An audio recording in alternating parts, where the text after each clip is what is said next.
afternoon, everyone, and welcome to another episode of What the Why with Barbara Ann. If you haven't seen us before, our show features conversations with diverse leaders from all walks of life about why they do what they do and how they figured things out. Maybe you're sick and tired of feeling sick and tired, or you feel stuck and you want to get unstuck in some area of your life or company or business. Whatever it is, all of our guests have felt something similarly at some point in their lives and decided to do something about it, and today is no exception, although it is a unique one. Please join me in welcoming Richard Strother, the coach who is also known as the widower's wing man. Make sure I say that correctly. Richard has a unique background that blends his former career in computer graphics and print with his passion for psychology and human behavior. This led to 8 years as a trainer at Apple, helping people relate and prosper with their technology. Richard understands how people learn, retain, and relate to information. In October 2018, Richard experienced a life-altering tragedy when he lost his wife of 20 years. Working through his grief, he found the courage to start dating again and eventually found a wonderful new relationship. Along the way, he redefined his process and methodology for successful dating, testing it with several people, and seeing amazing results. Through his journey, Richard saw a gap in resources for widowed men and founded the Widower's Wingman. As a speaker, Richard shares his personal story of loss and love, along with practical insights and advice for those navigating the dating world after the loss of a spouse. His approach is grounded in research and tested through personal experience, allowing him to approach otherwise heavy topics in a surprisingly lighthearted yet compelling and relatable way. This is one of my, I have to admit, I'm not supposed to have favorites. I kind of have a little bit of a favorite. I've really been looking forward to this. I love all our guests, but this one's a lot of fun on a very challenging topic. So without further ado, please join us in welcoming Richard Strother, the Widower's Wingman, to our show via Zoom from Montreal, Canada. So, yay, welcome. I see you got the color memo. So welcome, welcome, welcome. It's a pleasure to be here. And it is a pleasure to have you. So, and our audience is going to get to see the fun side of Richard very shortly. Now, I'm curious, as you know, and our audience knows, we always ask our guests after we've read through their bios, what was it that they wanted to be when they were growing up? So, the risk of comparing you, say, Little Richard, what did Little Richard want to be when you were growing up?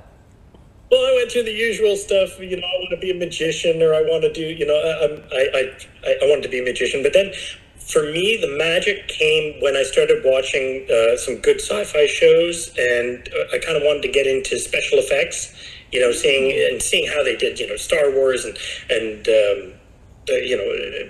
obviously Indiana Jones and some of the big films, and I learned about industrial light and magic and VFX companies, and I was just like, oh man, I want to go and work for industrial light and magic and say, you people are my gods, train me and I will make you proud. Awesome. So that was my thing when I was a kid, for sure.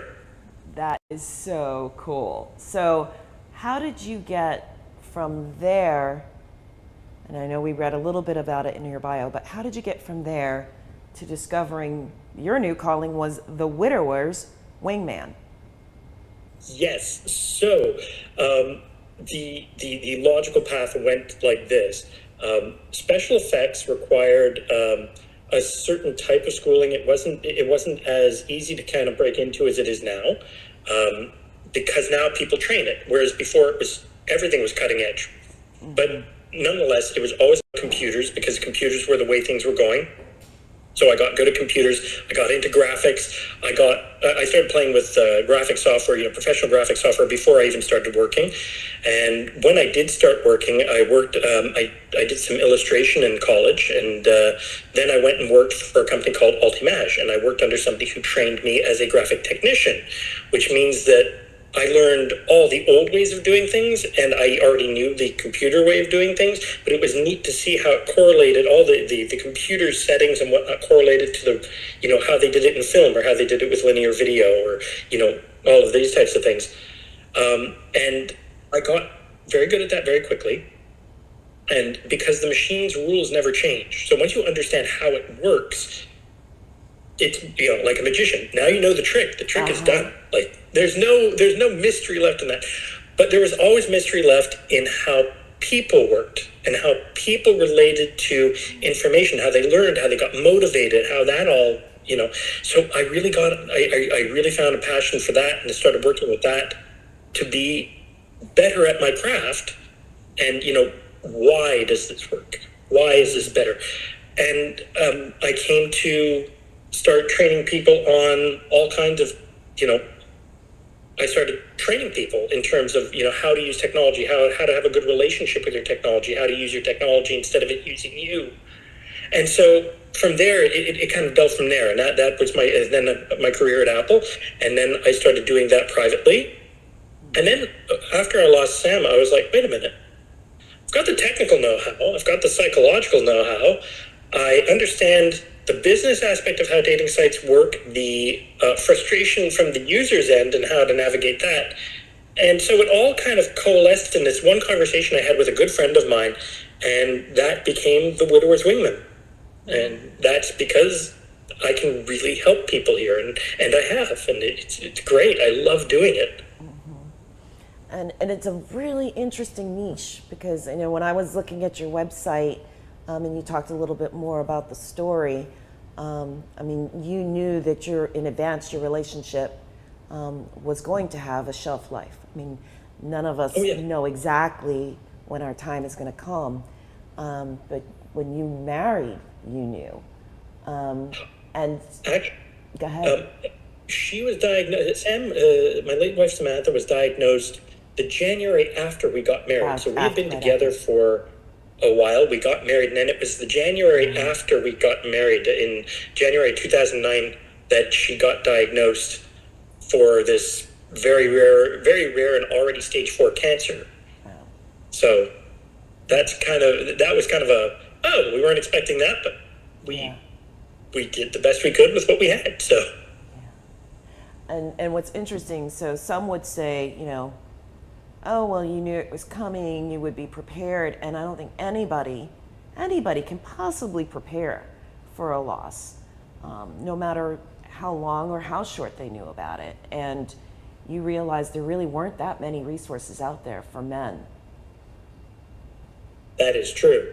And there are a couple of very good ones, but it's not nearly the resources that there are for so many other things. And there are a lot more resources for women because women tend to look for those resources, and that market was identified much earlier. Whereas with men, it was always kind of, men just kind of grin and bear it and just, get her done kind of thing. And we stumble through it. And we don't have to, and that's becoming more and more prevalent with the change of culture in terms of what identifies masculinity and what identifies a good relationship and so on. So I definitely talk a lot about those things. Yeah, it's interesting because I do too. People would be really surprised to know that as someone who does civility, inclusion, equity, and diversity, I do a whole subject just on men and how not having resources because they don't speak up has actually affected their longevity of life. And you have tapped into this and realized that there is a group of people out there that really need support. So how did you come up with the idea for the Widower's Wingman? Because that is the best name. When I saw that, I was like, oh my God, that is so creative. It's funny. I knew I wanted to do, I knew I wanted to address what I do in the name, straight up. And my brother and my brother is a very, very smart business person, and we were kind of brainstorming and whatnot, and he goes, no, you have to have something like consigliere, but, less mob sounding.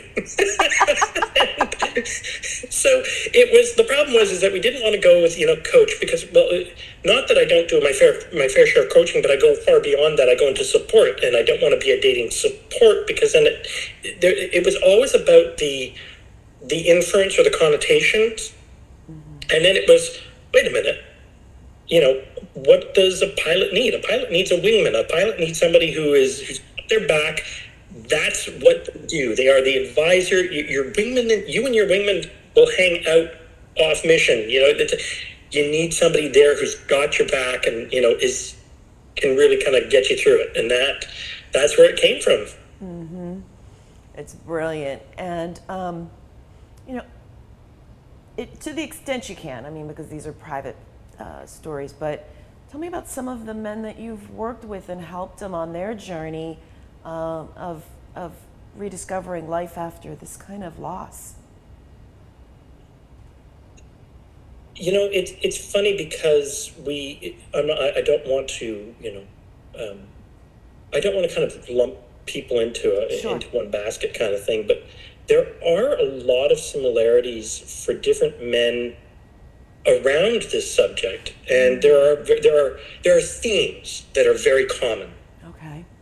And one of them, for example, is we all have baggage, we all have insecurities, and this thing of, oh my God, I'm not in shape, or I'm not as in shape as I'd like, or I'm bald, or I'm short, or all of these things that seem, or I have a medical condition which may not be visible on the outset, but or I have kids. Nobody's going to want to date a guy with kids, a single father. And it's funny because more and more, one of the biggest obstacles is we see this, this impenetrable wall of this one insecurity or whatever, one or two insecurities. And it's funny because no matter who no matter who we've got in our corner supporting us, they don't see those insecurities nearly. Like we see a mountain, they see a molehill. It really is.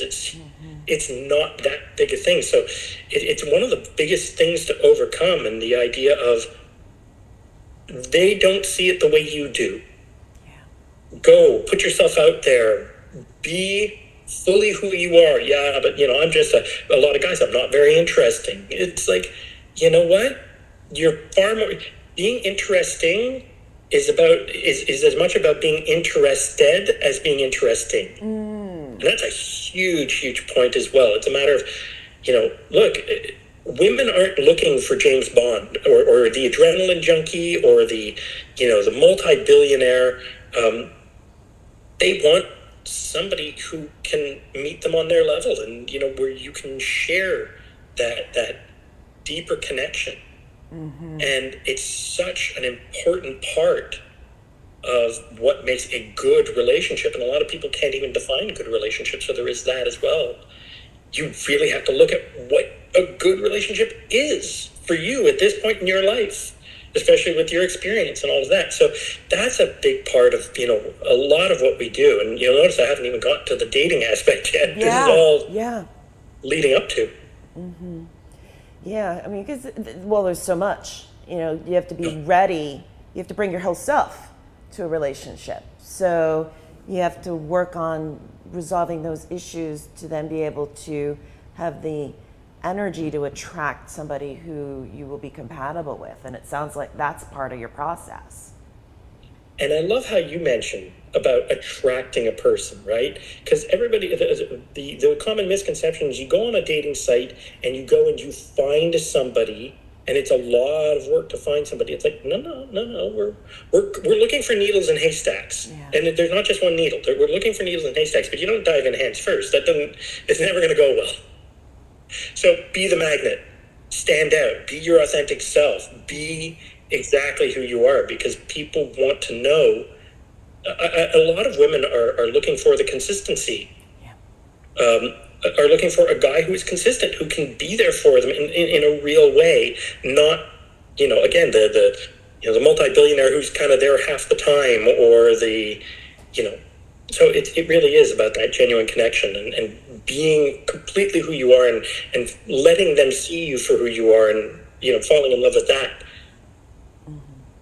So once they've done the work to get themselves to a point that they're ready to go out there. How do you encourage them to take that next step? It's actually not as hard as all that, because once you deal with kind of the things that are holding back, guys are objective oriented. They want to go and get a result. Okay. So they tend to, once you have a pathway, once they see a pathway and they know somebody's got their back, and you kind of get out of the idea of you've got one shot at it. No. Everybody think, oh, you've got one shot. No, you don't. You got as many shots as you need to do this right. And this is a process. Don't think you're gonna. Don't always, don't invest in the outcome. Invest in the process. And so that's a big part of it is being comfortable with the idea of I am going to go out. I'm going to meet people, and I'm not necessarily looking for to get married right away. It's a matter of I am going out to meet people, to make friends, and see where that goes to. And that's actually pretty easy once you get there. It's the prep work that's the biggest thing. Yeah, I was gonna say that's actually a quotable quote. I mean, don't invest in the outcome, invest in the process, the journey to get there. So yes, folks, remember it. You heard it from Richard. So in terms of so now they get out there, and you're the wingman. Now, for some people, they're picturing you on every date, helping them find the person in the bar. I don't want to presume, but I'm kind of assuming that that's not how you actually operate. So how do you show up for them in the ways that they need you to? I love it. I love this question. This is a good question. So I will help them get to the lead up to the date, the preparation for the date. Make sure that when they go out, they know their game plan. They know their pathway. They know, and honestly, here's the one thing I tell every guy for the first date, no matter which first date it is, even if they've had 30 first dates, you're going for proof of life and compatibility. That's it. That's all. That's what you're going for. Straight up. You want to make sure they are who they say they are, and you want to make sure that you can hang out in a room with them. Done. If you did that, you did great. You're a rock star. So it's a matter of taking that kind of overbearing and again, making sure that the process is what's important, and the process is what's really going to give them that, they're going to learn. They're going to come away better for it no matter what. Yeah. So when you have that mentality, and when you have somebody kind of coaching it, and I've had guys come back after a first date and go, it was horrible. We do postmortems on every date. They come back and it was terrible. Tell me about it. They're like, it was awful. Man, I should write articles. I'm like, yep, you should. Absolutely. But it's just a matter of, it's okay. But you notice that it may have gone horribly, but you came out okay. Yeah. You have all your limbs? We're good. We're good. No burns. Good. So you notice that you're okay for it. Let's go again. Wow. So that was worst case. You come up with a story to tell your friends. Wow. That is so funny. Oh my gosh. So, well, believe it or not, I have a feeling we are due for a commercial break coming up. Just based on the time in my mind. But before we go to that break, I guess what makes you different or unique from, because I've never even heard of this. So part of me is like, that you may be it, but what makes you unique from others who may or may not even be doing similar work like this? There are other dating coaches out there. This is not unheard of. Right. Because of my experience, I really do specialize in men and men who have lost. So men who have either through death or been on the receiving end of a divorce, because there is a very big difference from a psychological point of view. There's a huge difference about initiating a divorce versus being on the receiving end of one. Yeah. But that being said, there are dating coaches out there. But what makes me different is I'm results oriented, so it's I don't charge by the session. I don't charge for a subscription. It's no. Look, I want to get you to this. It costs this much, but I will work with you until you get the result. I guarantee the result. Okay. All right. I don't guarantee the time frame. I guarantee the result. All right. And that's the catch. Awesome. So, okay. So we are officially going to take our mid-show break for a few words from our commercial sponsors. So, audience, please come back with more of What the Why with Barbara Ann and today's very special guest, Richard Strother, the Widower's Wingman.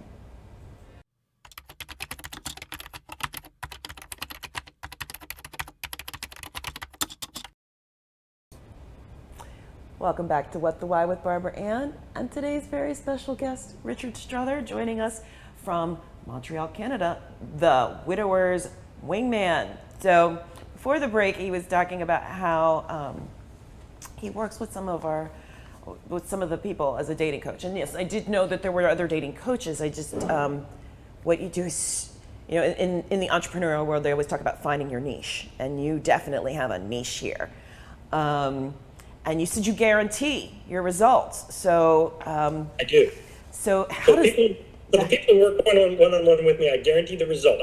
I can't guarantee the time frame, but I guarantee the result. That was going to be my question, because time frames can definitely vary. But it sounds like you're with them. Whatever's going to happen, you're with them until they get there. And oh yeah, I'd say without a doubt. What was one of the biggest learning experiences you had going into this, I guess, arena, for lack of better words? Well, and I love that you used the word arena, because it kind of started out like that for me. It was I went out after I waited over a year after Sam passed away, but I went out and I started looking for a relationship. But even and this is how I know it's so important, I wasn't exactly clear on what a good relationship or what the ideal relationship should look like. And so I've actually mentioned this a few times. It's like, was it the graceful social media, story, fairy tale, or was it a Disney-esque fairy tale story? No, it was not. It was messy, and I made my mistakes, but I met some really, really cool people along the way, many of whom I'm still friends with, and it was really about kind of not just being mature about the relationships themselves, but being comfortable kind of going out there and knowing what was important and kind of distilling that down. And I kind of recorded my own process and figured out how to help others do it too. Mm-hmm. Wow. And one of the things that you've been echoing throughout this is authenticity. You were you. And I know you encourage others to do that. I'm hearing that loud and clear. What's one thing you wish you'd known, though, before you went down this road? I can't say. I can honestly say that every misstep or every kind of challenge along the path means I learned so much more, which means that I can really help others avoid those pitfalls. And so I wouldn't change a thing. I really wouldn't. I'm ever so grateful for all the people that I've met and for my partner with whom I am now. And it's wonderful. It's been over 2.5. It's been over 2.5 years that we've been together, and it's just incredible. Yeah. So now, how did you meet your partner?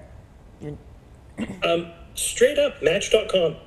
Really? Okay. Oh, absolutely. All right.